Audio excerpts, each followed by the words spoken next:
দাদা টিউশনের ফিস দিতে হবে 2000 টাকা লাগবে। আচ্ছা ঠিক আছে, তোরও কি টাকা লাগবে? আরে দাদা স্কুলে যাব তো কিছু টাকা লাগবে। এই নে ধর টাকা, তোদেরকে নিয়ে অনেক স্বপ্ন, ভালো মতনে পড়াশোনা করিস, তোরা বড় হয়ে ভালো কিছু করিস। ঠিক আছে। টাকা পয়সা যা ছিল সব তো ওদেরকে দিয়ে দিলাম, আজকে যে বাজার করব তারই টাকা নাই। যাই হোক একটা ব্যবস্থা হয়ে যাবে। এদিকে বাবা মারা গেল, 5 বছর হয়েও গেল। যতই কষ্ট হোক আমার 2 ভাইকে কোনোদিন কষ্ট হতে দিব না। আমার 2 ভাইকে চাকরি বাকরি করাবো, সেটাই আমার ইচ্ছা।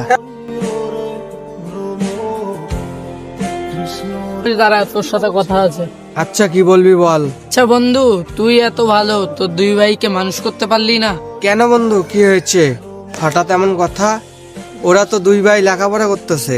ও এত টাকা পায় কই? আর তো ছোট ভাইকে দিকে আরো বেশি খারাপ, প্রতিদিন বাজে ছেলেদের সাথে নেশা করে।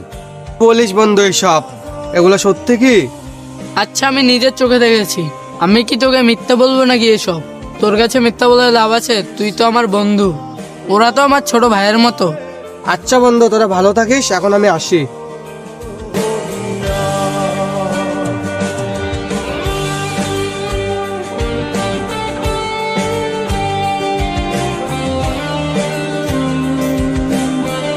কিরে ভাই, আজকে তো স্কুল কেমন হলো?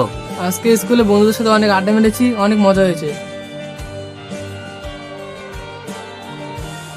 কিরে দাদা তোর আগে দাঁড়িয়েছে কেন রে? আমি কি করে বলবো? দাঁড়া, তোরা কোথায় গেছিলি আজকে? আমি তো স্কুলে গেছিলাম। কেন, কোনো সমস্যা? শোন আমি সব জানি, তোরা আজকে টাকা নিয়ে কি কি করেছিস।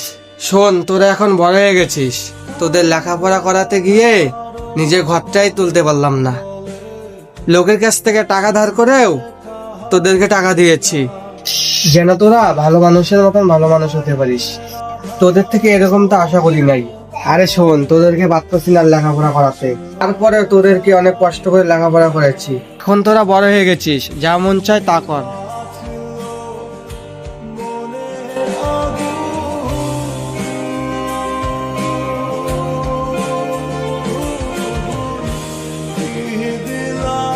সরি দাদা, আমাদের ভুল হয়ে গেছে। এখন থেকে আমরা ভালো করে পড়াশোনা করব, স্কুলে যাব, চাকরি নিয়ে তোমার মুখ উজ্জ্বল করব। তোরা সত্যি বলছিস তো? হ্যাঁ দাদা। সত্যি বলছি।